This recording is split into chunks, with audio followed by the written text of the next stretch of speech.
দেখো আমরা আজকে যেটা দেখতেছি এটা হলো সম্পাদ্য 1 অনুশীলনী 7 সম্পাদ্য 1 বলছে যে ত্রিভুজের ভূমি সংলগ্ন একটি কোণ এবং অপর দুই বাহুর সমষ্টি দেওয়া আছে। ত্রিভুজটি একটা, এটা হলো ত্রিভুজের ভূমি নিলাম এ, অপর দুই বাহুর সমষ্টি নিলাম এস, আর একটা কোণ নিলাম এক্স। এই কোণটা আমরা প্রথমে আন্দাজি আঁকে ফেলব, যে কোনো মাপ নিয়ে আন্দাজি আঁকে ফেললাম। এই কোণটার নাম হলো এক্স। এখন আমাদেরকে আঁকতে হবে ত্রিভুজ। এখন ত্রিভুজ আঁকার জন্য প্রথমে যে কোনো একটা রশ্মি নিব, এই হলো যে কোনো একটা রশ্মি, নাম দিলাম যে কোনো একটি রশ্মি বি ই।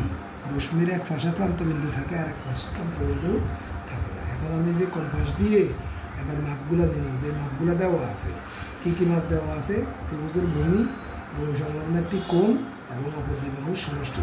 প্রথমে আমরা ভূমির মাপটা নিব। পেন্সিল কম্পাসের কাঁটাটা এখান থেকে এখানে এই যে মাপটা নিলাম, হ্যাঁ, মাপটা নিয়ে এখানে এই বি থেকে এই এর সমান করেই কাটি। এটার নাম দিব কি? সি, অর্থাৎ বিসির একাংশ কাটছি। কাটার পর এখন বি বিন্দুতে আমরা এই যে এক্স একটা কোণ আছে, এই এক্স কোণের সমান করে একটা কোণ আপনি দেখো, এই কোণটার মাপ নিছি, মাপ নিয়ে এখানে একটা কোণ আঁকছি। এবার এদিক থেকে এই কোণটার ব্যাসার্ধের মাপ নেব, দেখতেছ? ব্যাসার্ধের মাপ নিই, এদিকে এই আঁকে ফেলছি। আঁকার পরে এখানে একটা কোণ গেছে, এই যে কোণটা এখন আমি আঁকতেছি উপরের দিকে। এই বাহুটা একটু লম্বা করে আঁকবো, কারণ আমাদের এই বাহু থেকে অপর দুই বাহুর সমষ্টিটা কাটতে হবে। এবার এই কোণটা হলো এক্সের সমান করে আঁকছি এবং কোণটার নাম হলো সিবি এফ কোণ, এই সিবি এ এফ কোণ। এবারে বিএফ যে একটা বাহু পাইছি, বিএফ বাহু থেকে আমরা এই এস এর সমান করি, এই এস এর সমান করি এই বিএফ থেকে এই বিডি একটা অংশ কাটছি, এই বিডি অংশটা কাটছি। এখন সি আর ডি বিন্দুকে আমরা যোগ করে দিব, সি আর ডিকে আমরা যোগ করব, এই সি এবং ডি যোগ করলাম, সিডি যোগ করি। এবার সিডি যোগ করার পরে এই যে বিসিডি যে ত্রিভুজটি উৎপন্ন হয়েছে, এটা কিন্তু আমাদের কাঙ্ক্ষিত ত্রিভুজ নয়, কারণ এটা হলো ত্রিভুজের দুই বাহুর সমষ্টি। কিন্তু আমাদের হইতে হবে এই বাহু এবং এই বাহু দুটোটা মিলি এই বিডি এর সমান হইতে হবে। তাহলে কী করতে হবে?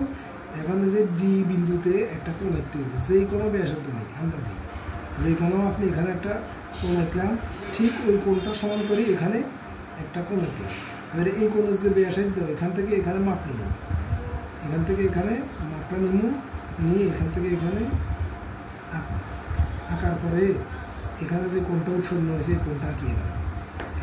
এইটা হলো কোণ, এই সি থেকে এইভাবে একটা কোণ আঁকলাম। এই কোণটার নাম হলো বিডিসি। আমরা এই বিডিসি কোণটা কীভাবে আঁকছি? এই বিডিসি এই কোণের সমান করি ডিসি এ কোণ, এটা আঁকছি। আঁকার পরে এই সি এর রেখাটা এ বিন্দুতে সেট করছি। এ বিন্দুতে সেট করার পরে যে ত্রিভুজটি উৎপন্ন হয়েছে এটা হলো এ বি সি কোণ। দেখো এই এ বি সি কোণের ভূমি হলো এ, এই এটা এই এর সমান, আর এই এক্স কোণটা এই কোণের সমান, আর বি এ বাহু আর এসি বাহু এটা এস এর সমান। সেখানে আমি আঁকি দেখাই, এটা হলো বি এ বাহু, এই বি এ বাহুটা এখানে কাটলাম।